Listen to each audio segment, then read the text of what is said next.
As I'm writing this, it's exactly 1:03 a.m., and I don't think I'll be sleeping tonight. I'm currently living with my grandmother, who has been a widow for a few years now.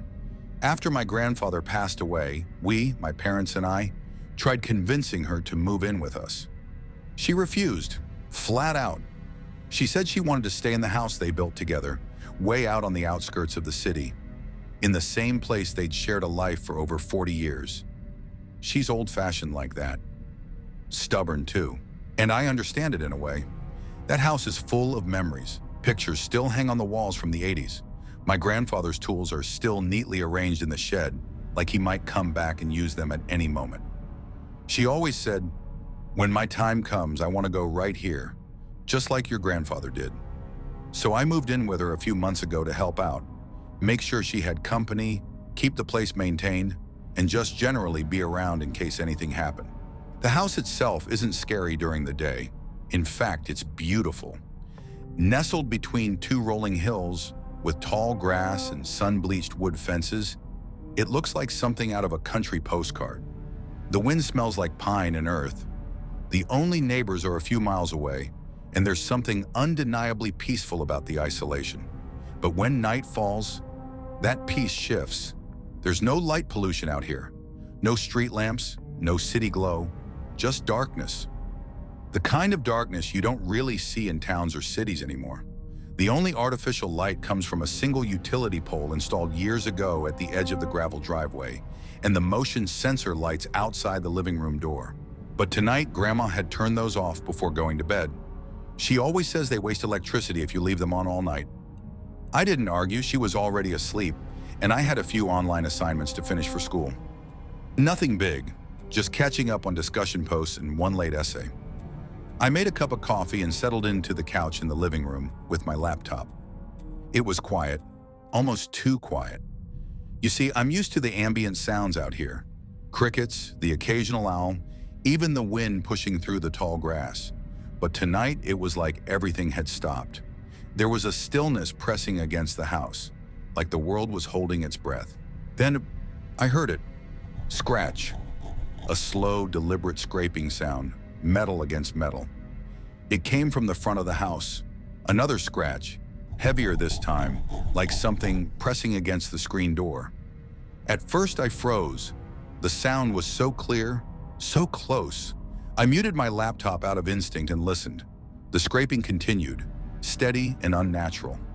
It wasn't like twigs in the wind. It wasn't random. It was rhythmic, like something was trying to get in. My heart was thudding now. I slowly looked toward the door, but I couldn't see anything past the curtain. Outside, it was pitch black. No porch lights, no moonlight. Just that one old utility pole off in the distance, barely illuminating the driveway. We don't have any bushes or trees near the front door. Nothing that could be brushing up against it like that. The landscaping is just open ground and gravel. Nothing close enough to make that kind of noise. And here's the thing. That sound wasn't just scratching. There was weight behind it. Like something leaning against the screen, testing it, pressing into the mesh like it knew I was inside. Like it was listening for movement. I didn't move. I didn't even breathe. I just stared at the glow of my laptop screen, too afraid to look up again, too afraid to make a sound. But I could feel it. Something was watching me, not just from outside the door, but through it, as if the darkness itself had grown eyes. It lasted for maybe 20-30 seconds, but it felt like a lifetime. Then the scratching stopped. Just silence again. No retreating footsteps, no scampering, no rustling in the grass. Just the same suffocating stillness that had blanketed everything earlier. I sat there paralyzed, heart pounding in my ears. I don't know how long I waited, maybe 10 minutes, maybe more, before I finally felt brave enough to move. I didn't look out the window. I didn't check the door. I just slowly stood up, laptop clutched in my hand like a shield, and tiptoed to my room. I locked the door behind me and sat on the edge of the bed, the silence still deafening. Eventually, I texted my parents. Something was outside the house tonight, scratching the screen door. I don't know what it was. Grandma's asleep. I locked my room. I'll explain more in the morning. I didn't get a reply. They were probably asleep. Now, before you assume, Yes, I know there are animals out here. Raccoons, possums, even the occasional fox. We've seen them scurry across the yard at dusk, looking for food, or chasing lizards that climb the walls in the summer. But here's the thing. We don't have bears here. They're not native to this region, never have been. There's nothing that large that would try and press into a screen door like that. Nothing that would remain dead silent after being heard. And even raccoons or foxes don't watch you. They scurry, they knock over trash cans, they make a ruckus and leave. This was something else. Something calculated, like it wanted me to hear it, like it was waiting for me to come to the door. And now, as I write this, I can't shake the feeling that it's still out there, still standing just beyond the reach of the window, just past the darkness, watching. I keep glancing toward the door. The motion lights are still off. My hand is hovering above the switch, but I don't want to flip it, because some part of me is terrified of what I'll see if I do. If I survive the night, I'll ask Grandma tomorrow if she's ever heard something like that before. But part of me already knows the answer. This place, it's not just isolated, it's watched. And tonight, something came close, too close.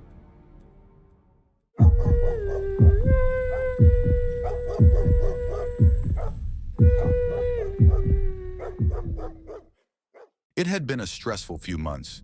City noise, endless notifications, jobs that drain the life out of us. So when I suggested a weekend getaway to my family's old log cabin deep in the woods, everyone jumped on board. No phones, no social media, just 5 friends, a fireplace, and a quiet place to breathe.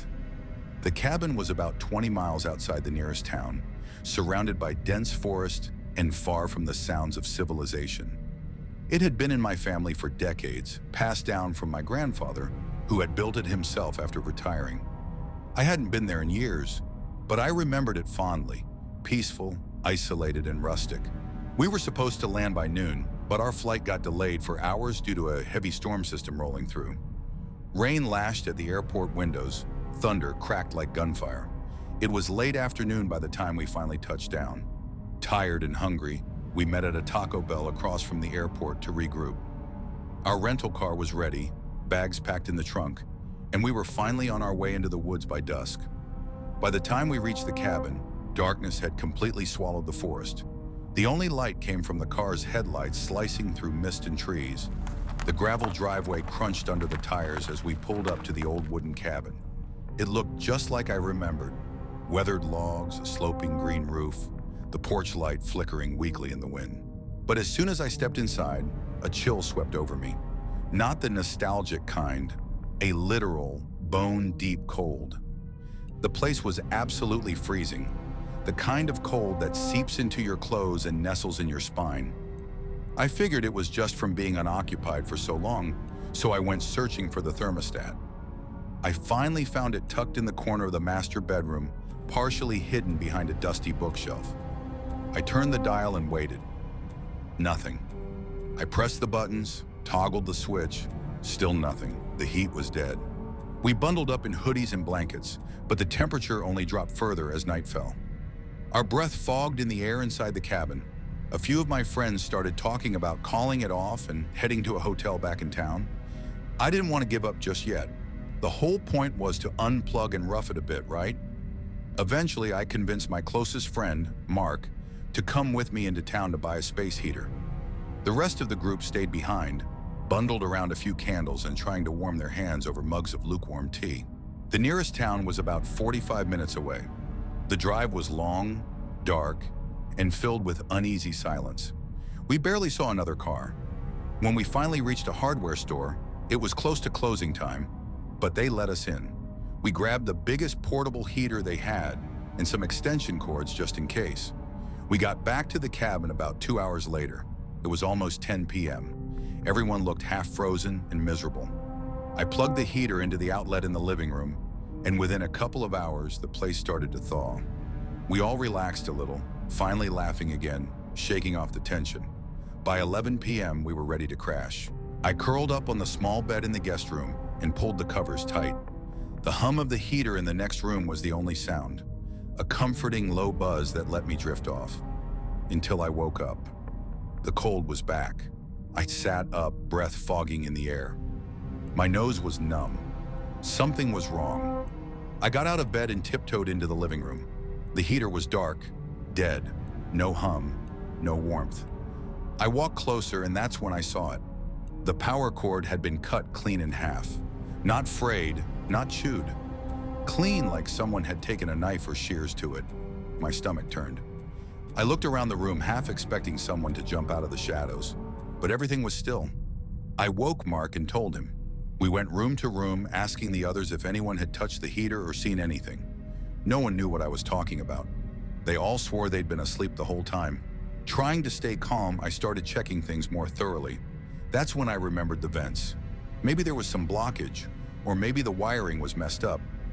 I knelt by one of the floor vents and unscrewed the cover to take a peek inside.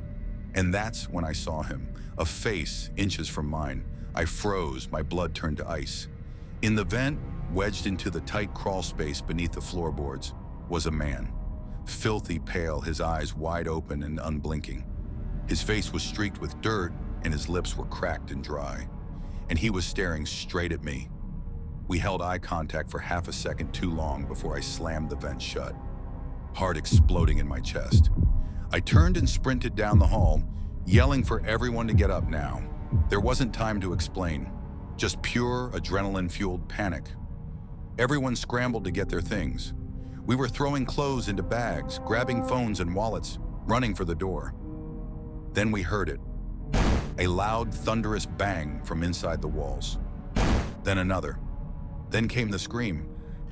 A long, inhuman screech like something being torn in half.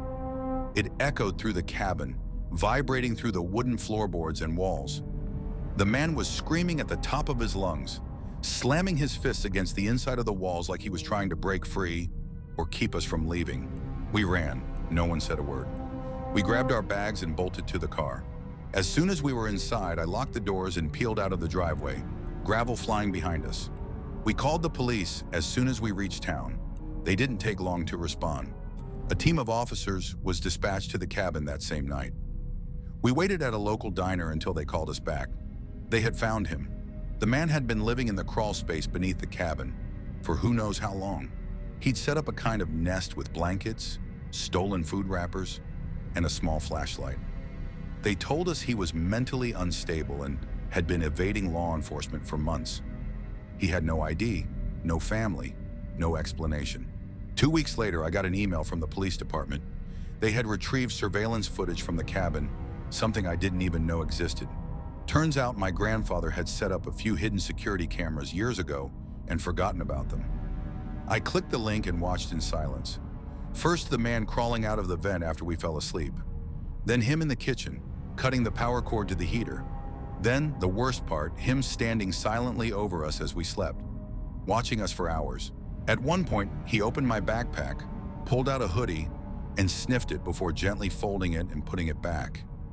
I couldn't watch anymore. I closed the laptop and vomited in the sink. I never went back to the cabin after that. I had it boarded up and later sold it off completely. I don't even like going near the woods now. To this day, I still get chills thinking about that man. How long had he been living under the floor? How many other nights had he watched people sleep? And the worst question of all, what would have happened if I hadn't opened that vent?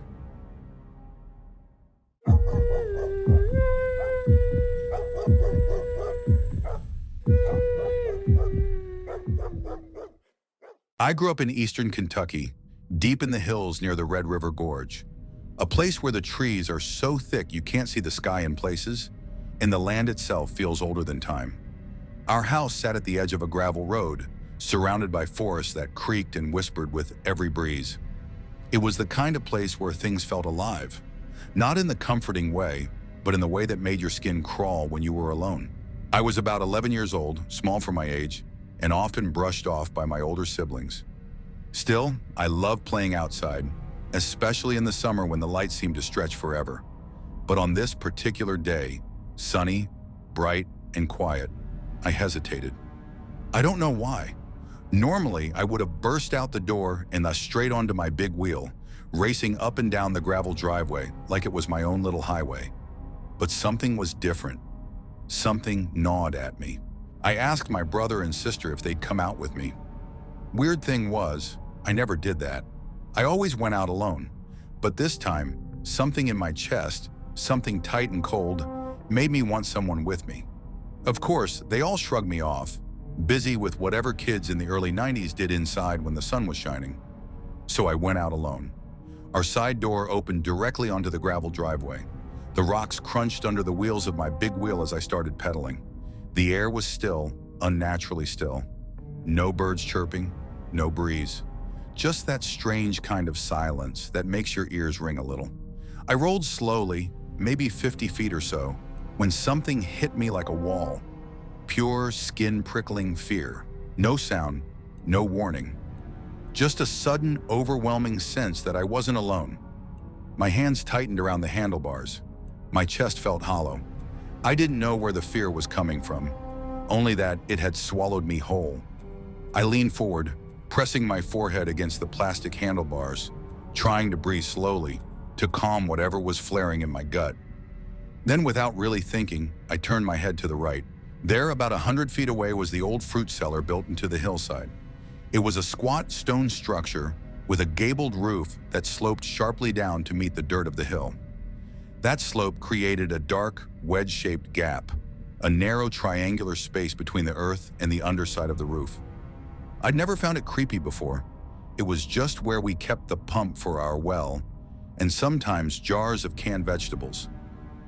But today, something was watching me, tucked deep in that shadowy gap, far back where the light didn't reach. I saw a face. It wasn't human. It had the shape of a large primate, like a gorilla maybe, but somehow wrong.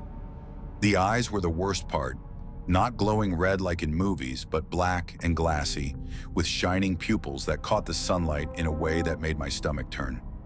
The space beneath the roof was tiny, barely large enough for a medium-sized dog. There's no way a body could have fit in there. Just the head, staring, unblinking, hidden in the cool shadow as if the darkness belonged to it. I didn't scream. I couldn't. I just stared, locked in a silent war of eye contact with something that shouldn't have existed. It didn't move. It didn't blink. It just stared. For what felt like an eternity, I sat there frozen, then slowly lowered my forehead again to the handlebars, hiding my face from it, trying to convince myself I hadn't really seen what I saw. I counted in my head, 1, 2, 3, 4, 5, and then turned back expecting, hoping it would be gone. But it was still there, its eyes glinting coldly in the dark. That broke me. I didn't look back again. I jumped off the big wheel and bolted for the house, screaming like my skin was on fire. I yelled something about a gorilla head under the fruit cellar, words that even I knew sounded stupid as they left my mouth, but it was the only way I could describe what I'd seen. My mom, dad, and siblings rushed out, following me down the driveway, expecting to see something, anything. But of course, it was gone. They laughed, rolled their eyes, told me I was imagining things. My brother even joked that I'd probably just seen our old black lab in the shadows and scared myself silly. But I knew what I'd seen, and it wasn't a dog. I made them walk with me to the exact spot where I'd been on the driveway. I pointed to the exact wedge under the roof. I stood there again and stared at that gap, trying to make sense of how anything could have fit there. But it was empty, just damp dirt and cobwebs, nothing else. And yet, the feeling lingered. Even now, all these years later, I remember every detail. The sharp smell of gravel dust in the hot air, the way the plastic grips of the big wheel felt under my palms, the way those shining black eyes seemed to catch something deeper than just sunlight, like they were reflecting something alive. I never went near that fruit cellar again, not even in daylight. Something watched me that day, something that didn't need to move or speak or breathe, something that could sit in the dark, folded into impossibly small spaces, and wait. And to this day, every time I think about it, that same silence returns.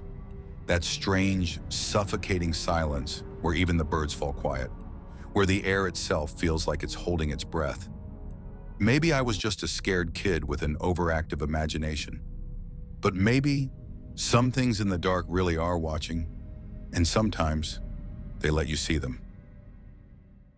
And that's a wrap for today's video. I hope you enjoyed these chilling stories. If you did, don't forget to drop a comment with your favorite one, hit that like button, and subscribe for more spine-tingling tales coming your way. Thanks for watching. See you in the next one.